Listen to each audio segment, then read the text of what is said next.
This episode of our This Week in XR podcast is sponsored by Zapper. Zapper is one of the world's leading XR companies. Over the past 12 years, they've won numerous awards for memorable campaigns.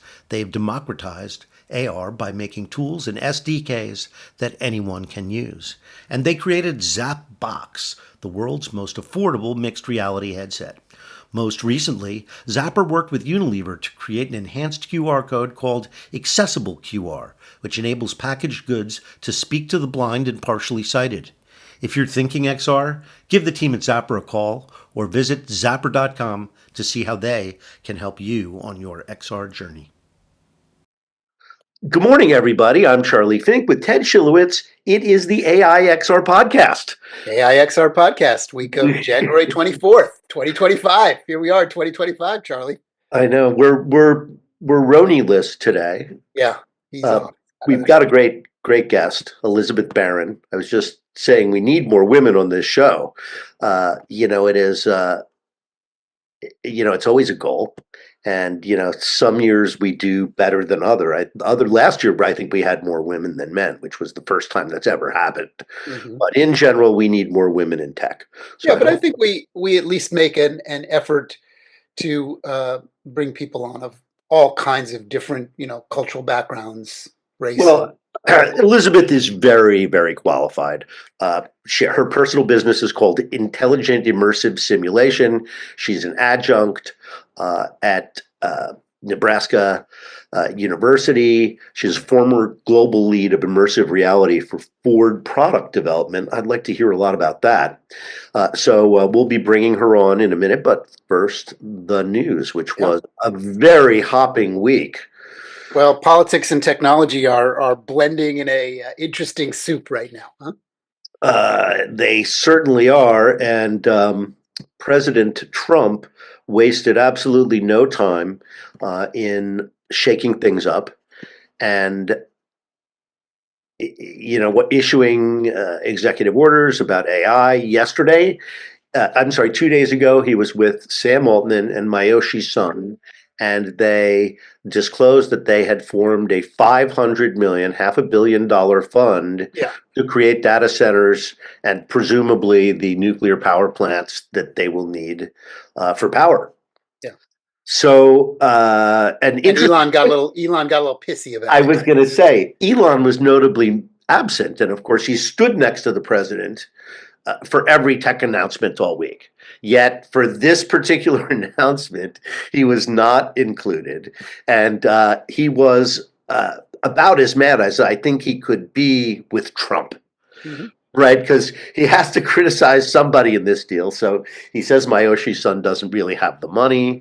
He says, he continually goes after Altman. They have this ongoing feud/lawsuit where, because OpenAI competes with Musk's XAI, on which, billions of dollars are being invested to catch up to OpenAI. So he's trying to prevent OpenAI from becoming a for-profit company. He's actually got a pretty good argument there. So we have no idea what's going to happen. Mm-hmm. And so he had to obviously shit on the deal. That sounds like, this is a classic Trump playing his advisors against each other and acting like he hasn't made up his mind on who he's listening to or what he's going to do in public. Yeah, well, when you understand that the whole thing is just a game, right? That there's no true reality based to anything other than self-survivalism for Trump. Here comes the game, right? And the rules change moment to moment. And the fact that they call it Project Stargate got a lot of laughter and ridiculousness. So the whole thing is just kind of, over the realm of, it just feels like a bad B movie, the whole thing, kind of thing. But we'll see how it shakes out. So let's move on to the other. It's Trump's thing. He gets into your brain and he inserts himself into every business, even just for the purpose of getting attention and not wanting something. Well, that's typically the only purpose, right? So anyway, I'm sure we have very few Trump listeners on this show. Obviously, I've made 50 split across the country, right? Well, that is true, actually, and obviously, many of our colleagues are libertarians, so they're perhaps more aligned with these policies than I may be, because as you know, I'm an advocate for regulation.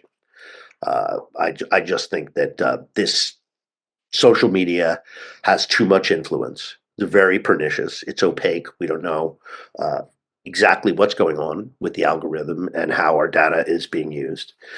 Which You talking about the TikTok that one? part I'm less concerned about because surely Visa knows more about me. Yeah. So TikTok survives the week. Yes. They're going to be forced into a sale. Trump said one thing about this that actually I thought was compelling. He said he thought TikTok should be a joint venture with the US government. Okay.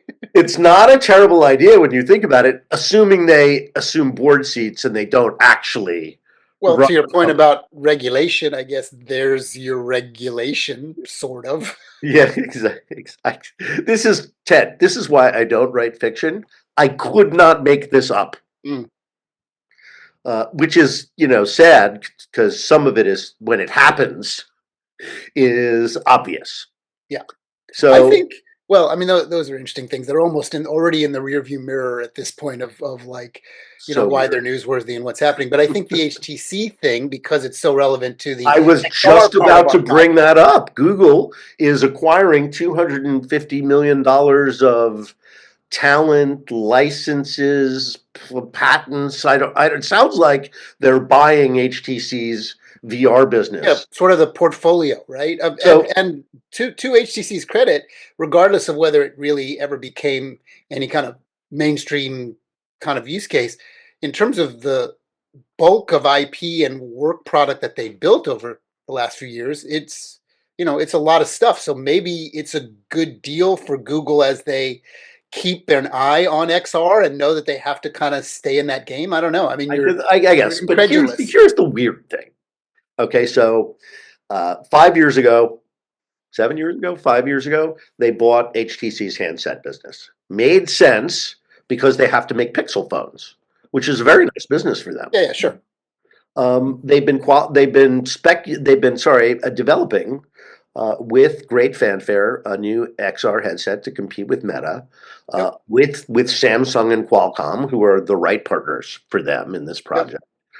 So it seemed like, oh, and the Android XR operating system was released last month, which makes sense because both Apple and Meta are trying to introduce their own XR operating systems. So go Android, stay in there, maintain their duopoly or the three-way race, I guess it is now. But what the hell are they doing? They just killed Google Glass. They killed Daydream. They killed Poly. They've never met an XR project that they would not and could not kill. So what's going on here? Are they going to make a headset a Google headset? Yeah, except what's interesting is they don't really kill anything, right? They park things. They like Google Glass has had this interesting evolution to the industrial form factor, and Yes. there's a tiny little market for enterprise use case around the Smith Optics version, the hardened version of that. They kind of keep things alive. I think it's more of a strategic bet on studying that the flat screen universe that we all typically live on day to day. Even people that do a lot of XR like us live the bulk of our lives on flat screen, right? But there's still a bet that flat screen will evolve and continue to evolve as the kind of right devices sort of find themselves. Maybe that's a 20-year journey for Google and Apple and Meta and everybody else, but no one seems to be giving up the ghost, right? It holds its own kind of little, like, we know there's something there, we just haven't quite figured out what it is yet. There must be a pony in here someplace. Somewhere, right? Yeah, yeah. There's a That was prize in that the was a Cracker Jack statement somewhere. from an early AOL board member. Because the first few years of that company were wildly unprofitable. Mm-hmm. So, is it possible, Ted, that this is about patents? That HTC went first. They may have denuded the whole category of patents and with legal jeopardy, both for Project Muhan with Samsung and Qualcomm, but for perhaps, as you suggest, other less visible skunkworks projects. Maybe they just got themselves into trouble with HTC's patents, and this was the only way home. I mean, I don't know if we'll ever know that, publicly, but that's possibly part of the equation. I just think the overall equation is technology moves forward. These companies have huge coffers of dollars to commit to a bet on whatever the future might be, and they have to spread that bet around the casino, right? And XR is part of that bet. And again, it could be that everybody is just hyped up on Meta's success, not with VR and mixed reality, but with the Meta With the Ray-Ban. glasses, yeah, with So the people Ray-Bans. may be changing their bet, right? It may be the Samsung headset, which resembles the Apple Vision Pro. It is sort of going to be version 1.0. It'll be quickly supplanted by other devices that are much more commercial. Yeah, yeah. I think that's just the evolution of any kind of compute tool, right? Is we continually work to find the thing that becomes a mass adopted product. And Meta has gotten a little closer than others, understanding that the audio, well, Apple, I guess, with AirPods, and Meta with the glasses, is that the audio component of a wearable is reached full maturity now, reached a use case at scale. But Well, the visual part has not yet. when you combine it with AI Mhm. and computer vision, Yeah, right, and AI using the sensors in your phone, yeah, you have a very, very powerful combination that really calls into question whether you need the display in the headset since you do have it tethered to your smartphone. Because I'm just excited by what happens when your assistant knows where you are and what you're doing, and you can have a conversation with them. yeah. And I clearly this character thing is also blowing up, and character AI, and it's going to merge with that agency, and it's going to be like the movie Her, Yeah. with And people there's falling in love with their AIs because the AI does things for them. right. And almost week over week we see drastic advancements on all kinds of visual AI tools. Like I've been looking at this new Luma 3 thing that has popped out that The video generation yeah, tool, that is really text to like video. you keep kind of, cocking your head going, wow, like Yeah, do it's we ever better than Sora. It looks yeah, like what I'm seeing on the X yeah, feed. yeah. So yeah. All right, well, Elizabeth is here, so Okay, great. let's bring her in from the green room and talk about simulation and health and all sorts of hot topics in our field of interest: XI, XR, and AI. Elizabeth. Pausing. There we go. Usually we're so busy blabbing, it doesn't matter how long it takes the guests to enter. We're just on there she Here is. she is. Elizabeth, welcome. Thank you. It's great to be here. I don't, are you acquainted with my co-host Ted Shilowitz? I think we've met before, but I I don't think we remember. have because I did a presentation a number of years back at Ford's Innovation Center in uh, That's where we met. right outside of Detroit. I'm just blanking on the name of the Yeah, city. in Um, Dearborn. Dearborn, Yes, right, right, right. yes. And then got to go to this amazing museum that the Ford Corporation supports with all this Oh, innovation stuff. It's incredible. yeah. And The, got to see, Thomas Edison's, initial wax recording machine, and they actually made a wax recording of me. It was kind of fascinating. oh, So that's yes, I do amazing. believe we have done some things together. Yep, I Oh, think so. that is awesome. So, Elizabeth, we've been trying to get you on the show since the spring of last year. I'm very excited because you have deep expertise in two areas that we are deeply interested in and don't talk about enough. And one is digital twins and the development of what's happening in mobility, which at CES was a giant. It's a Yeah. bigger theme every year. Hmm. And the other thing, of course, is XR and health, and how AI is going to get into the mix, and what it can do. So all those topics, I think, fair game for our Yep, combo. Uh, definitely. so first, let's just talk about what you're doing today. Yeah. So what I'm doing today is I'm working at a amazing simulation center. It's called iEXCEL, and it's the Interprofessional Experiential Center for Enduring Learning. Isn't that a great name? But what it is multiple floors of simulation that relate to the health professions. And the goal is to use simulation to allow teams to collaborate and share and work together like they would in everyday life when they're treating patients, when they're performing surgeries, when they're doing clinical work. So the center has multiple floors. One floor is all about immersive reality. So there's a cave, multiple large format displays that are like, power walls, and a big monster display that is 2.5 stories tall. That is like they call it the infinity wall. That is, fantastic. Hmm. And headsets and, AR devices and all of that good stuff, just And everything. where is this place located? Where is this magical place of Oz located? It's in Omaha, Nebraska. Oh, so this is part of, is it tied to the university in? Yes, so Got it's it. tied to the University of Nebraska Medical Center, and it's a separate building that there's instruction, there's research going on. There are other like events and knowledge sharing with other universities. Yeah, and that's just one floor. There's another floor full of surgical simulation that is uh, packed full of medical IoT, all kinds of data, instrumented mannequins, mannequins that give birth that you can program and send commands to have certain maladies during delivery that the students need to react to, and then that data can be captured.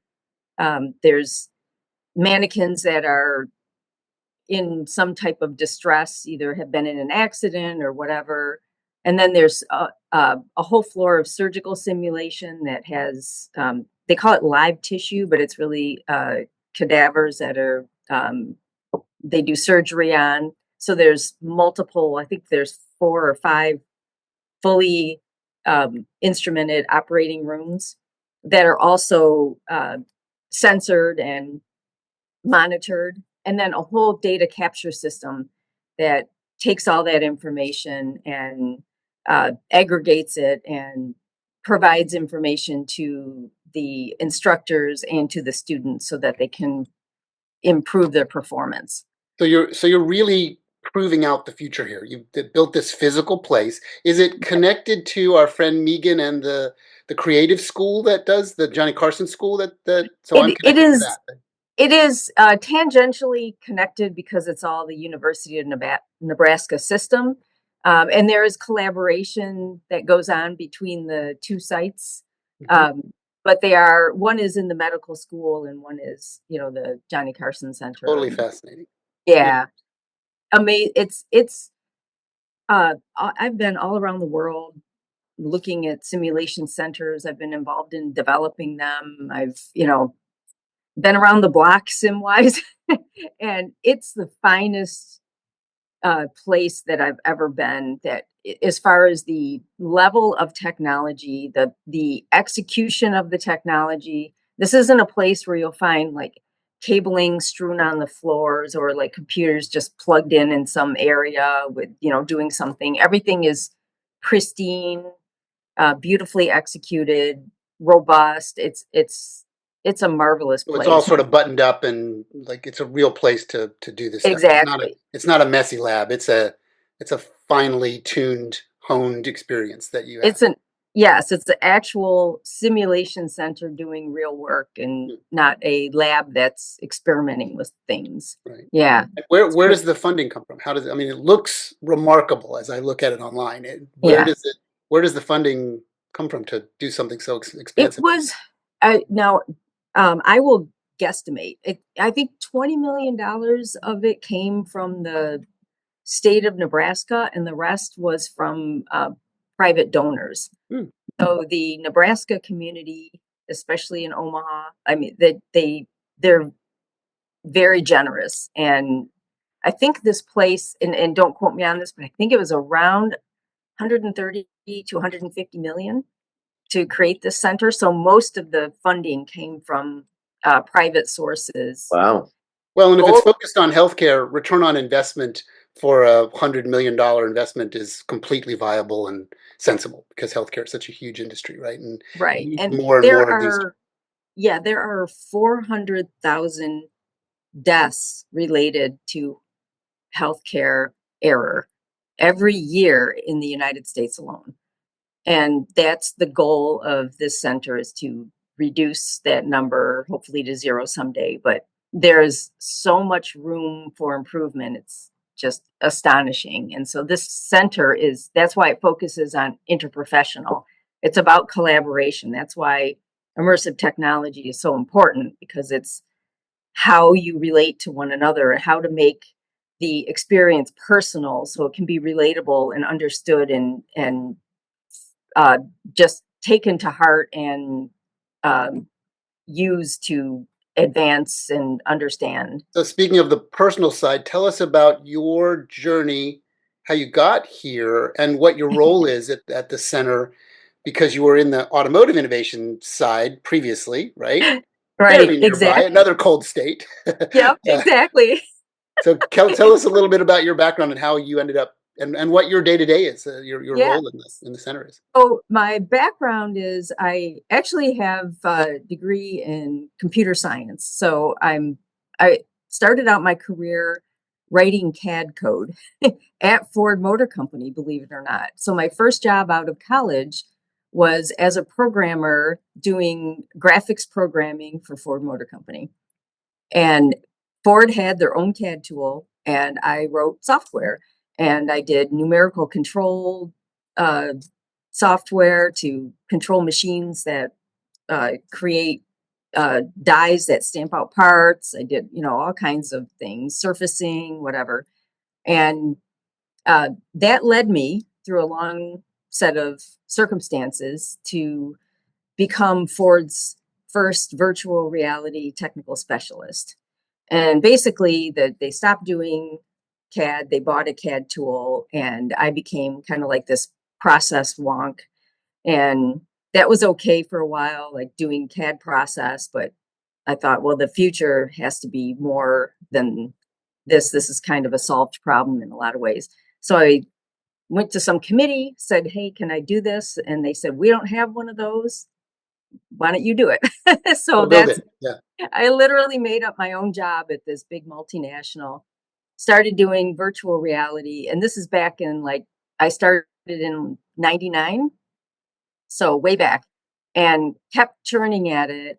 And in the end, created this uh, set of processes. So my process background really helped me. Processes and tools called the Ford Immersive Vehicle Environment, which is growing, which is lovely. Like after I left the company, and at the end of 2018, there was one lab in Dearborn, and now I think they're slated to create 5 of them. So they're increasing the use of the tech. But what it does is it creates a realistic virtual vehicle with any variant that you can study. It includes the manufacturing process capability and the design in an immersive evaluation that can be shown in 4K with real-time ray tracing and probably path tracing by now, in with engineering integrity. Yeah, I And went that's there. where I spent time, a couple of days. It took that much time to just yeah, get a cursory learning about it. But the thing that was the most impressive to me was they had a mock-up of car shells and various pucks talking about our friends at HTC Try. They were using Vives and yeah. trackers. And instead of doing physical build outs of where all the instrumentation should be from a reach standpoint and a comfort standpoint, they would virtualize all that. So you'd put a headset on and you would touch the dials and push on the things, and they would measure your distraction level against the road, and how comfortable and logical it made sense to put the gear shift here, the radio buttons here, the touchscreen stuff here. And I'm sure you've been tracking this. I got to do in 2018, I'm going to say, maybe it was 2017, an XTOL headset that weighed like 10 pounds. It was so Yeah, heavy, it had to be cantilevered, Yeah, but it was yeah. 8K. yeah, And it was unbelievable. You could read the titles on the binders of books on the bookshelf in their Hmm. demo environment. Yep. It was so realistic, it was almost too realistic. You're like yeah. falling over. Right. Yeah, And then yeah. when I was in the car, it was like really scary. And I was so the illusion was so powerful to me that I actually was trying to open the door to get out. Yeah, that is very common. In fact, sometimes we do what Ted is saying, that there's a part of a physical there, but sometimes it can just be a virtual vehicle, and people have leaned on the virtual vehicle and fallen like more because Sure.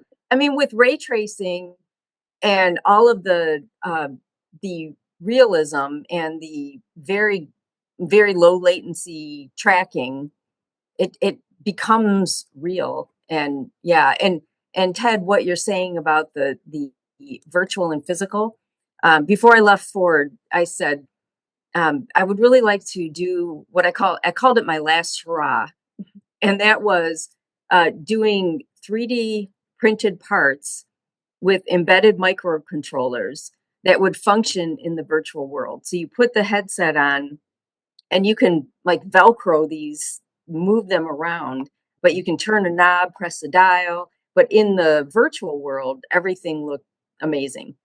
And the things function. And then it could be also done through uh, what we called carryover vehicle parts. So you could press a button on a physical steering wheel and it would perform in the virtual world. So it would all be tied together.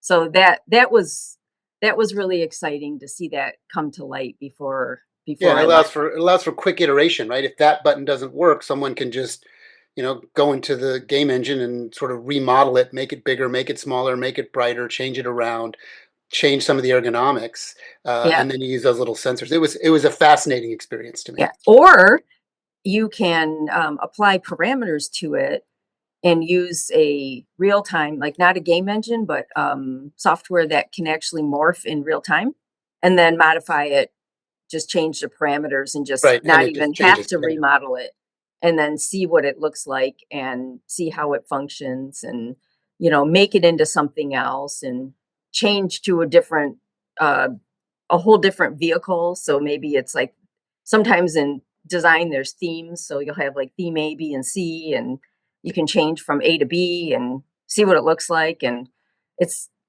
put it in different lighting conditions and see what it looks like on a sunny day, cloudy day. It's absolutely fantastic. But to answer the rest of your question, like how did I get into Yeah, yeah, medical? yeah. While I was at Ford, I gave a speech at the National Training and Simulation Association, I think NTSA, and I met this woman there that said, I have this idea of building this simulation center, and she's just moved over to UNMC, and could she come and visit me? So she is the vice associate vice chancellor of the medical school here, and so she came out and saw what I had. So she basically benchmarked me, and we kept in touch for years. And then when this center was opened and it was up and running, it looked really good. She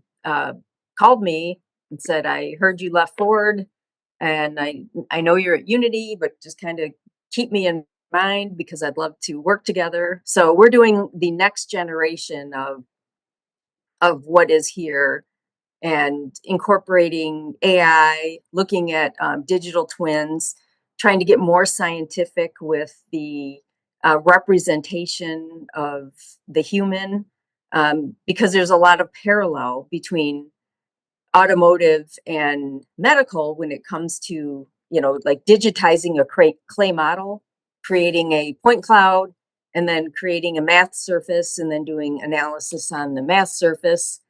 But in medical, you scan somebody, it's basically a point cloud and slices, and then create some tessellated data and, look at that and try to figure out what it is representing and why.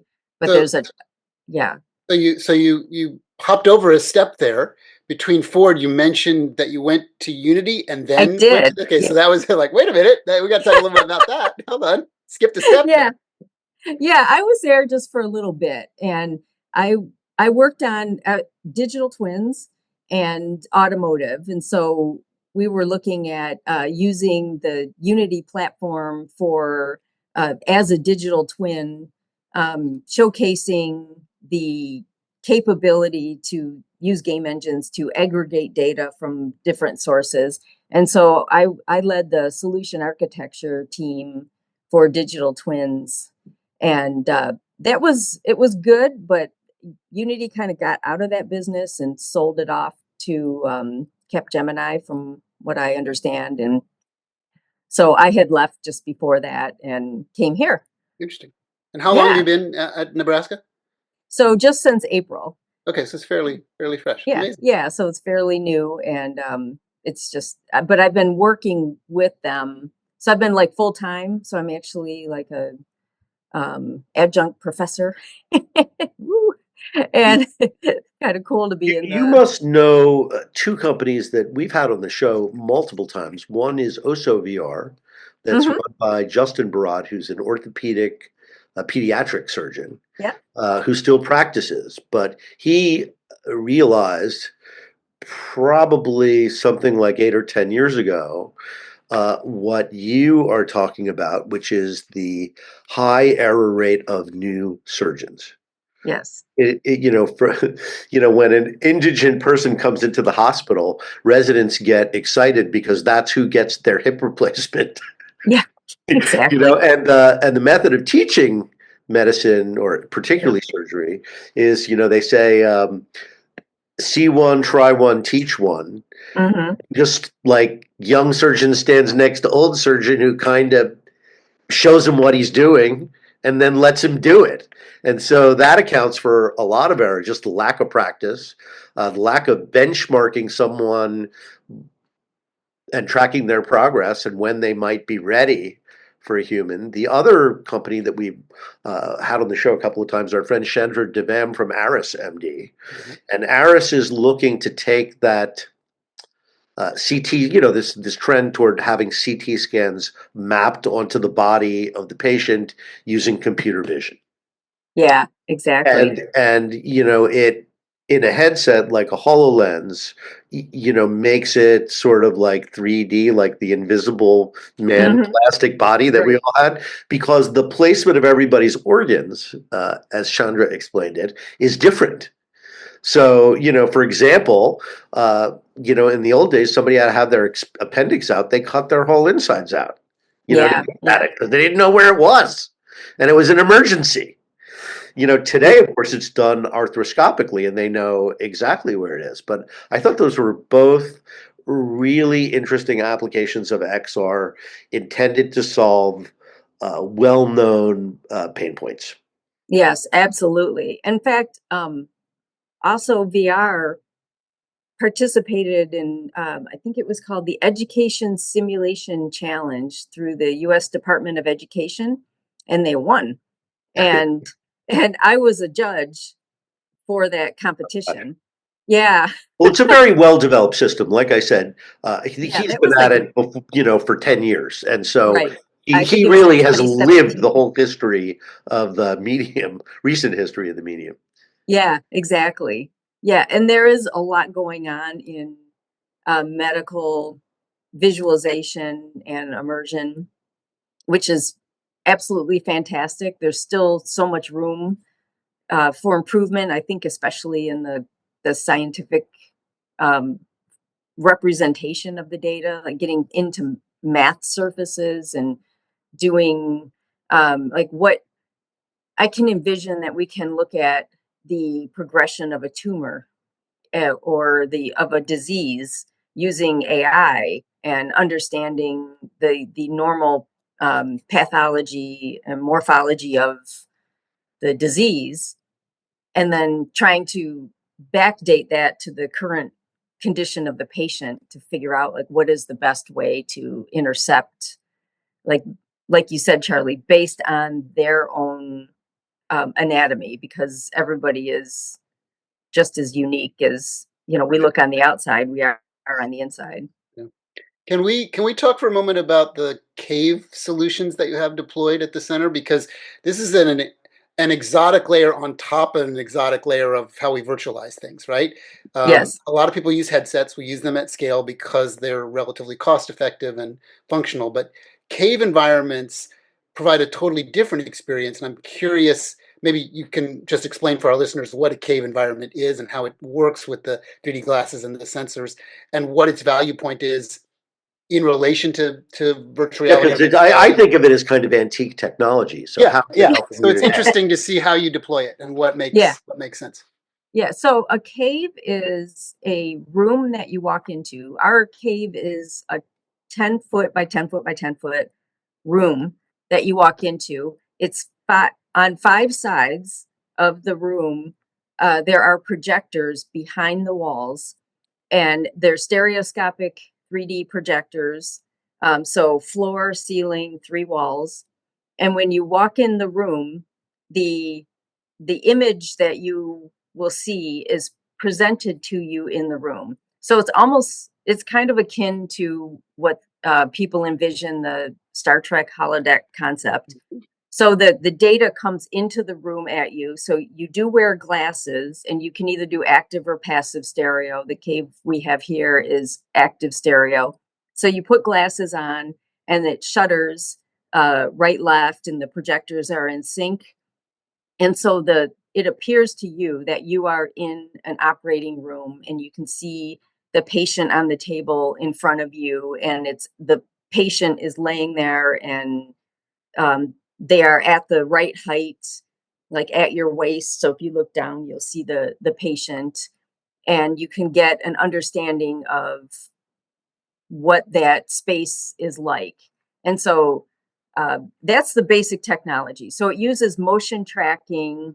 It uses the type of mocap that is used in Hollywood with the markers on a pair of glasses. There's normally some type of navigation device, so it's either a fly stick, a game controller, something to allow you to move in the space beyond the actual size, like physical size of the room that you're in. So it's different than a headset. If I compared and contrast the two, for a headset, while you're immersed, you're looking around, and you have a good field of view, and you can see what's in front of you, but you may or may not have your body, depending on like the mixed reality capability. In a cave, you have your body, you have other people's bodies represented, and there's a sense of presence there. But there is uh, a very volumetric experience that you get, that is more akin to uh, the actual experience you would have if you need to consider more than what's immediately in front of you. So it's a really good tool for understanding like a room and a space and your place in it. It's also very good for very small things. So looking at um, like there's a experience in our cave, and it's called the coagulation cascade. And what it is teaching students how blood flows and how it like comes together to coagulate and heal. But you're like inside of blood vessels, and you can actually grab different parts of um, platelets, or I'm sorry, my medical knowledge is still kind of scant, but you can grab things and put them together. And so very small things, or very, like large things, or volumetric rooms it's good for. Do you have any opinion on like a value judgment on, because these things are exotic, they're expensive, they're hard to Very deploy, expensive. they're hard to maintain. Hmm. Do you have any opinion on, is there a better path? Do you think they're both valuable in different ways? I'm sort of setting up the question, but Yeah. just curious what you're like. Do you think that that's the future of this simulation world? Do you think wearable is more of the future of simulation? So I really do believe there's room for everything. But caves are exotic. They are extremely expensive. They I think they're really good if you're on the research path, and you have these problems to solve that are um,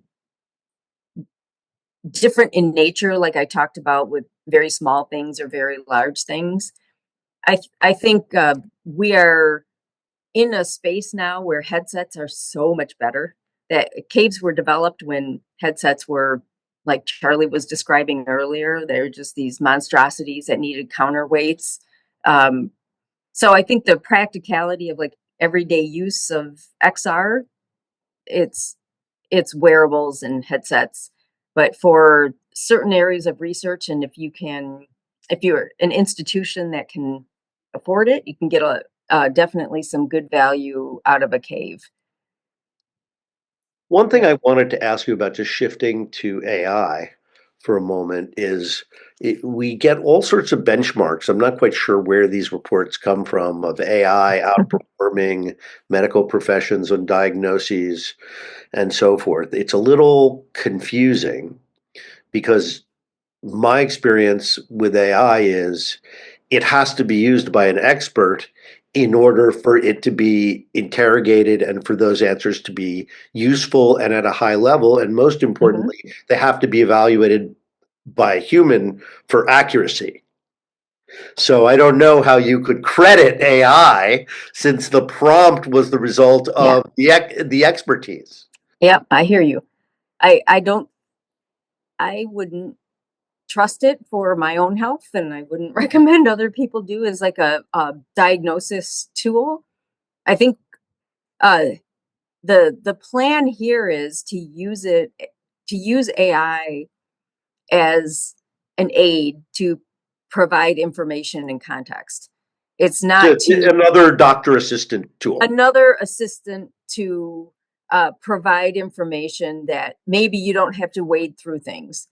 I mean, we've all used, like Chat GPT, Perplexity, whatever. Uh, and you know that when you have a question and you just enter it into one of these GPTs, it's fantastic because it is in context. And so I see it as very much a teaching tool to help students like navigate through the issues that they're having while they're learning.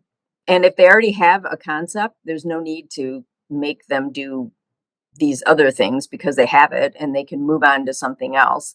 But that level of interaction in immersive environments, I think, is ripe for the taking, and it's not a uh, correct and done properly with AI with every teaching tool and LMS that's out there. So I think there's a lot of goodness there, and I also think for like using microservices, there's a lot of value with, like I talked about, with using AI, using intelligence to look at different diseases and how a certain person with a certain biology can relate, can improve, and their diagnosis can improve based on that. So here's Um, a go and ahead. is that kind of benchmarking and that kind of research something that the Institute does? I'm trying to figure out what the Institute's work product is for the industry writ large, right? Because you're doing research, so there must be sort of reports and companies, and I would imagine even insurance companies trying to figure out who pays and what's valuable. Yeah. So are you asking, like, what is I'm just iEXCEL asking about does? the Institute in general, right? You have all this awesome XR equipment. Yeah. You're asking the right questions. So when you get an answer, what do you do with it? So it's this center is part of a teaching hospital. So really, it goes back to education and training for students, and even for practicing healthcare professionals to improve their skills. So it's really about the human performance and effectiveness for the adoption of healthcare and relating to each other in the way that they would in real life, so to speak. Um, so it is about that. And then, I mean, the center, just yesterday, there was a huge group of nursing students here going through labor and delivery, and I kept hearing all these things. I'm like, oh yeah, been there, done that. But it's uh, it really is a teaching form, first and foremost, a teaching institution, and it's really about providing that personal experience so people can learn by doing and understand and retain and learn how to work together. So that was going to be Training and simulation are the killer app for immersive Yes. technologies. Yep. that was going to be my question. Is in your time there, have you seen something that was so impactful to you using this technology that you were just, eyes wide open, like, I can't believe I'm watching this happen in the world that you live in, from Yes. understanding all these simulation tools? And is there one example or multiple examples of things that were just mind blowing to you? So one is that there was a poor young boy that had a brain tumor, and they did a MRI, multiple MRIs of his brain, saw where the tumor was, uh, had a plan for surgery, came to the team here and said, we'd like to visualize it and get immersed in his brain basically, and understand what the best path is for him. So they were going to go through like behind his ear, but the the way the data was presented, it was almost like this rainbow of his brain. So it's had all these the vasculature, the nerves, like all of the pathways that they would have to navigate around in order to not harm him otherwise. And they decided that they would actually go in through the nose, and they were able to, I know, find a different path that was much, I mean, it sounds horrible either way, but I Well, mean, we're talking about a surgical planning use case. right. So Famously, a couple using of it, years ago, doctors had a 24-hour surgery to separate cojoined twins, and that was planned and yep, rehearsed in VR to, with a whole lot of publicity, not just yep. for VR. Of course, it was a revolutionary kind of surgery, but the surgical planning was very, very precise for this very reason. Yes, exactly. And being able to visualize multiple systems like the vasculature, the nerves, and then to see them together, and then being able to like turn one on, turn one off, and then, create the path, and then look at it in 3D, and, have them, I mean, they're doing this, and, the surgeon, there was like a whole surgical team here. So those are the wonderful things that happen here that provide value, that somebody just jumps in and does the right thing in a very short period of time to help somebody. And uh, the team was very appreciative, and I think there'll be more of that to come. And I think with AI, and with these are some of the benefits of having intelligence in that data, because we should learn from this and do it faster the next time, and faster the next time, and have it in more areas of the center. And so exciting.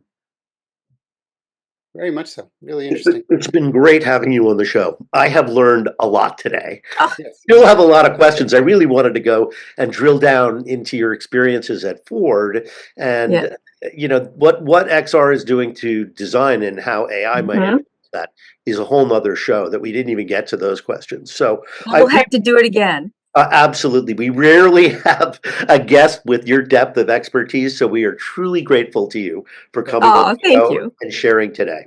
That's our Yeah. show, everybody. We'll see you back here next Friday, and have a great weekend. Okay. Take care, everybody. Bye.